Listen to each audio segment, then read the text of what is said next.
Globe, अक्षांश एवं देशांतर। पिछले अध्याय में आप पढ़ चुके हैं कि हमारी पृथ्वी गोलाकार नहीं है। यह उत्तर एवं दक्षिण ध्रुवों पर थोड़ी चपटी तथा मध्य में थोड़ी उभरी हुई है। क्या आप कल्पना कर सकते हैं कि यह कैसी दिखती है?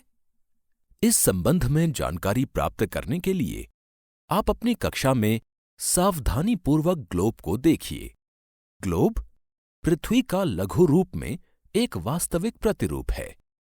ग्लोब विभिन्न आकार एवं प्रकार के हो सकते हैं। बड़े ग्लोब जो आसानी से एक स्थान से दूसरे स्थान नहीं ले जाए जा सकते, पॉकेट में रखने योग्य छोटे ग्लोब तथा गुब्बारे जैसे ग्लोब जिनमें हवा भरी जा सकती है एवं आसानी से एक स्थान से दूसरे स्थान ले जाए जा सकते हैं।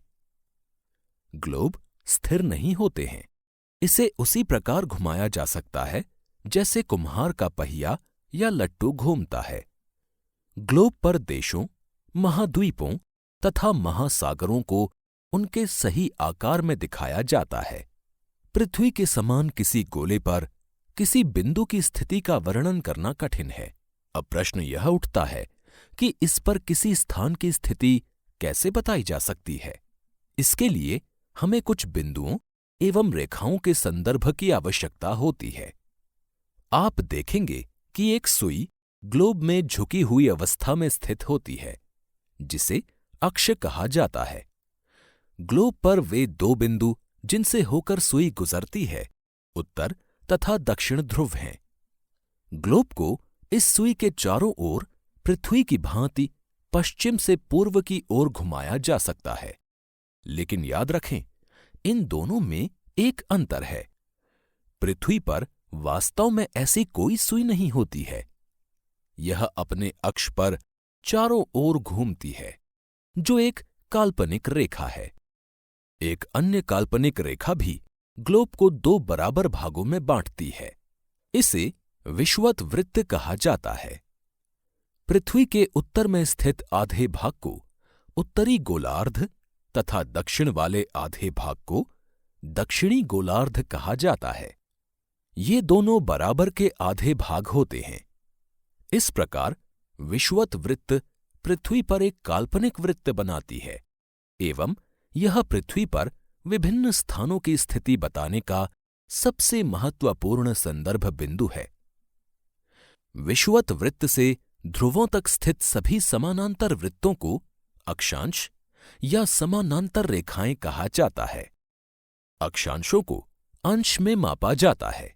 विषुवत वृत्त 0 अंश अक्षांश को दर्शाती है। चूंकि विषुवत वृत्त से दोनों तरफ ध्रुवों के बीच की दूरी पृथ्वी के चारों ओर के वृत्त का 1/4 है, अतः इसका माप होगा 360 अंश का 1/4 यानी 90 अंश। इस प्रकार 90 अंश उत्तरी अक्षांश उत्तर ध्रुव को दर्शाता है तथा 90 अंश दक्षिणी अक्षांश दक्षिणी ध्रुव को। चित्र 2.2 पृथ्वी के अक्षांशों के विषय में दिखाया गया है। इस चित्र पर विषुवत वृत्त को दर्शाया गया है। साथ ही विषुवत वृत्त से उत्तर की ओर उत्तर ध्रुव तक समानांतर रेखाओं को भी दर्शाया गया है। साथ ही विषुवत वृत्त से दक्षिण की ओर स्थित समानांतर रेखाओं को भी दर्शाया गया है। इस प्रकार विषुवत वृत्त के उत्तर की सभी समानांतर रेखाओं को उत्तरी अक्षांश कहा जाता है तथा विषुवत वृत्त के दक्षिण स्थित सभी समानांतर रेखाओं को दक्षिणी अक्षांश कहा जाता है। इसलिए प्रत्येक अक्षांश के मान के साथ उसकी दिशा यानी उत्तर या दक्षिण को भी लिखा जाता है। सामान्यतः इसे उ या द अक्षर से व्यक्त किया जाता है। उदाहरण के लिए महाराष्ट्र में चंद्रपुर एवं ब्राजील दक्षिण अमेरिका में बेलो होरिज़ोंटे दोनों एक ही अक्षांश 20 अंश पर स्थित हैं। लेकिन चंद्रपुर विषुवत वृत्त के 20 अंश उत्तर में एवं बेलो होरिज़ोंटे विषुवत वृत्त के 20 अंश दक्षिण में स्थित है। इसलिए हम कहते हैं चंद्रपुर 20 डिग्री उत्तर अक्षांश पर तथा बेलो होरिज़ोंटे 20 डिग्री दक्षिण अक्षांश पर स्थित है।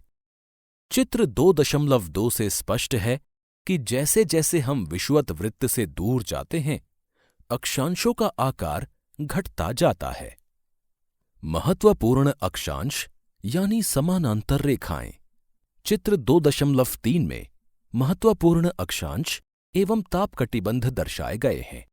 विषुवत वृत्त 0 डिग्री, उत्तर ध्रुव 90 डिग्री उत्तर तथा दक्षिण ध्रुव 90 डिग्री दक्षिण के अतिरिक्त 4 महत्वपूर्ण अक्षांश अर्थात समानांतर रेखाएं और भी हैं। ये हैं: पहला, उत्तरी गोलार्ध में कर्क रेखा 23.5 डिग्री उत्तर। दूसरा, दक्षिणी गोलार्ध में मकर रेखा 23.5 डिग्री दक्षिण। तीसरा, विषुवत वृत्त के 66.5 डिग्री उत्तर में उत्तर ध्रुव वृत्त। चौथा, विषुवत रेखा के 66.5 डिग्री दक्षिण में दक्षिण ध्रुव वृत्त।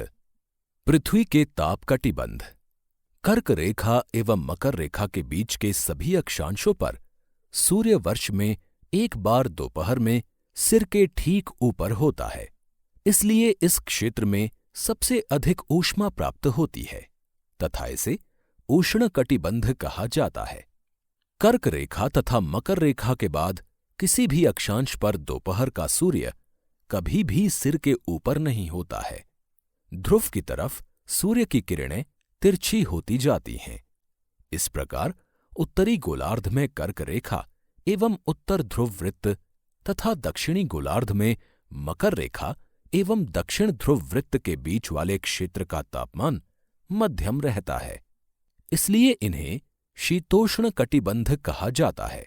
उत्तरी गोलार्ध में उत्तर ध्रुव वृत्त एवं उत्तरी ध्रुव तथा दक्षिणी गोलार्ध में दक्षिण ध्रुव वृत्त एवं दक्षिणी ध्रुव के बीच के क्षेत्र में ठंड बहुत होती है, क्योंकि यहां सूर्य क्षितिज से ज्यादा ऊपर नहीं आ पाता है, इसलिए ये शीत कटिबंध कहलाते हैं। इस पृष्ठ पर चित्र 2.5 दिया गया है, जिसमें पृथ्वी के ग्लोब पर देशांतर रेखाओं को दर्शाया गया है, साथ ही उनके अंशों को भी लिखा गया है। देशांतर क्या हैं? किसी स्थान की स्थिति को बताने के लिए उस स्थान के अक्षांश के अतिरिक्त कुछ और जानकारियों की आवश्यकता भी होती है। आप देख सकते हैं कि प्रशांत महासागर में स्थित टोंगा द्वीप एवं हिंद महासागर में स्थित मॉरिशस द्वीप एक ही अक्षांश 20 डिग्री दक्षिण पर स्थित हैं। उनकी सही स्थिति जानने के लिए यह पता करना होगा कि उत्तर ध्रुव को दक्षिण ध्रुव से जोड़ने वाली संदर्भ रेखा से पूर्व या पश्चिम की ओर इन स्थानों की दूरी कितनी है। इन संदर्भ रेखाओं को देशांतरीय याम्योत्तर कहते हैं तथा उनके बीच की दूरी को देशांतर के अंशों में मापा जाता है। प्रत्येक अंश को मिनट में तथा मिनट को सेकंड में विभाजित किया जाता है। ये अर्धवृत्त हैं तथा उनके बीच की दूरी ध्रुवों की तरफ बढ़ने पर घटती जाती है एवं ध्रुवों पर 0 हो जाती है, जहां सभी देशांतरीय याम्योत्तर आपस में मिलती हैं। अक्षांश या समानांतर रेखाओं से भिन्न सभी देशांतरीय याम्योत्तरों की लंबाई समान होती है, इसलिए इन्हें सिर्फ मुख्य संख्याओं में व्यक्त करना कठिन था।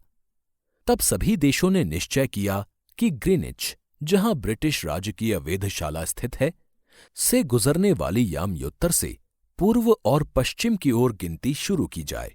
इस याम्योत्तर को प्रमुख याम्योत्तर कहते हैं। इसका मान 0 डिग्री देशांतर है तथा यहां से हम 180 डिग्री पूर्व या 180 डिग्री पश्चिम तक गणना करते हैं। प्रमुख याम्योत्तर तथा 180 डिग्री याम्योत्तर मिलकर पृथ्वी को 2 समान भागों, पूर्वी गोलार्ध एवं पश्चिमी गोलार्ध में विभक्त करती हैं।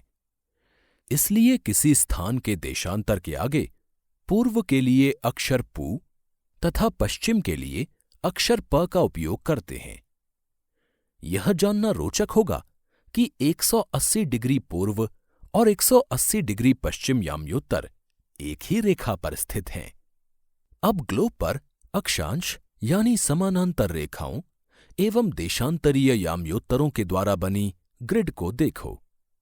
इस पृष्ठ पर चित्र 2.6 में ग्लोब पर ऐसी ही ग्रिड को दर्शाया गया है।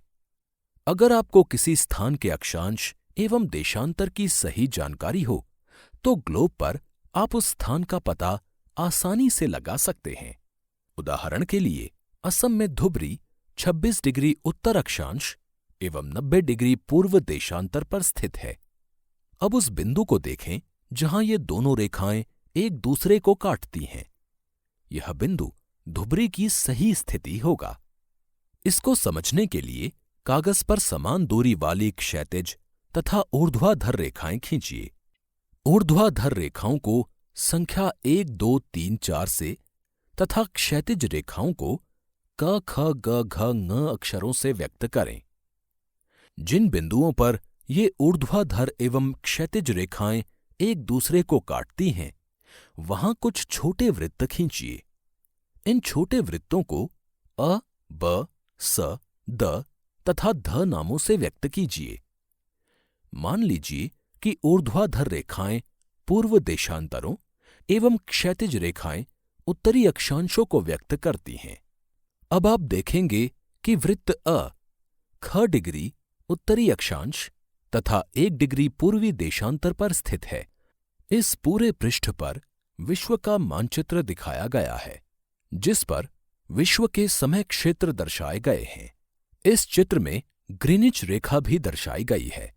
साथ ही ग्रीनिच रेखा से आगे जाते हुए समय को कितना पीछे करना है या कितना आगे बढ़ाना है, इस विषय में भी जानकारी दी गई है और हर एक समय क्षेत्र यानी टाइम जोन की संख्या भी लिखी गई है। जैसे भारत का टाइम जोन है 5.5 घंटे, तो उसके आगे +5.5 लिखा गया है। इसी प्रकार क्योंकि मैक्सिको अमेरिकी महाद्वीप में पड़ता है, तो ये ग्रीनिच रेखा से पीछे है, अतः इसके समय क्षेत्र में -6 लिखा गया है। देशांतर और समय। समय को मापने का सबसे अच्छा साधन पृथ्वी, चंद्रमा एवं ग्रहों की गति है। सूर्योदय एवं सूर्यास्त प्रतिदिन होता है, अतः स्वाभाविक ही है कि यह पूरे विश्व में समय निर्धारण का सबसे अच्छा साधन है। स्थानीय समय का अनुमान सूर्य के द्वारा बनने वाली परछाई से लगाया जा सकता है, जो दोपहर में सबसे छोटी एवं सूर्योदय तथा सूर्यास्त के समय सबसे लंबी होती है।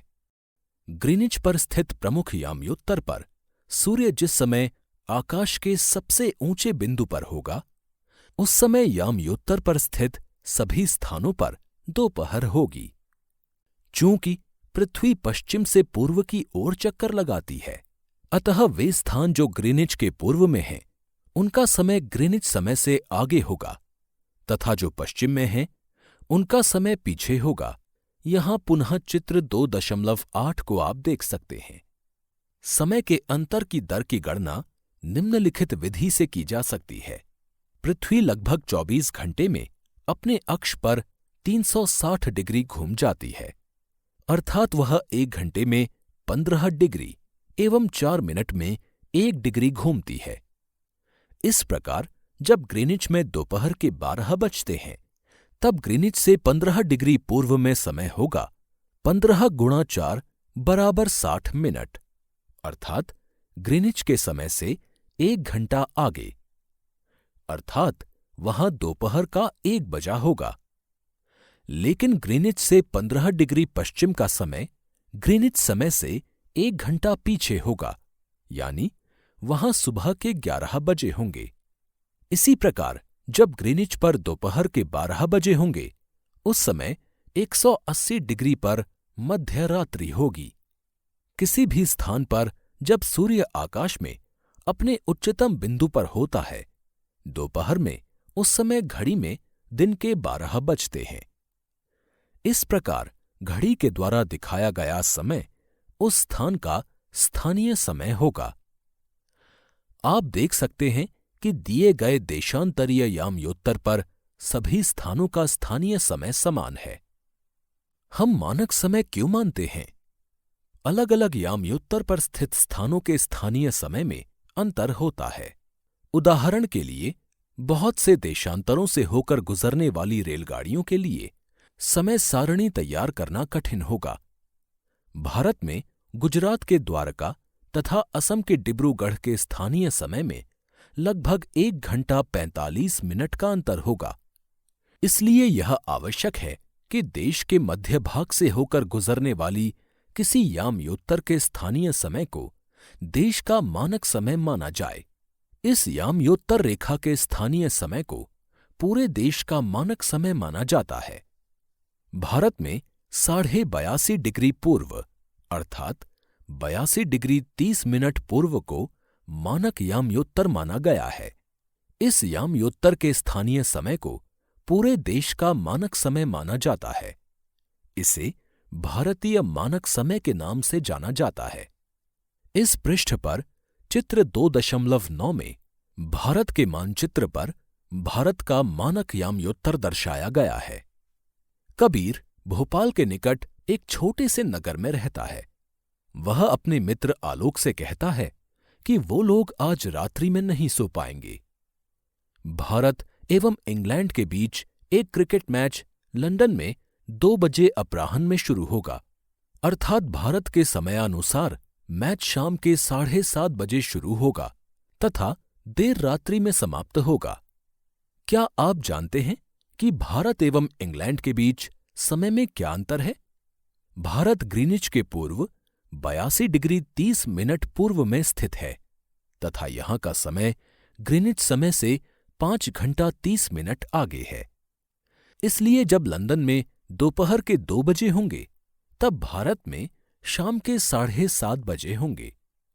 कुछ देशों का देशांतरीय विस्तार अधिक होता है, जिसके कारण वहां एक से अधिक मानक समय अपनाए गए हैं। उदाहरण के लिए रूस में 11 मानक समयों को अपनाया गया है। पृथ्वी को एक घंटे वाले 24 समय क्षेत्रों में बांटा गया है। इस प्रकार प्रत्येक समय क्षेत्र 15 डिग्री देशांतर तक के क्षेत्र को घेरता है।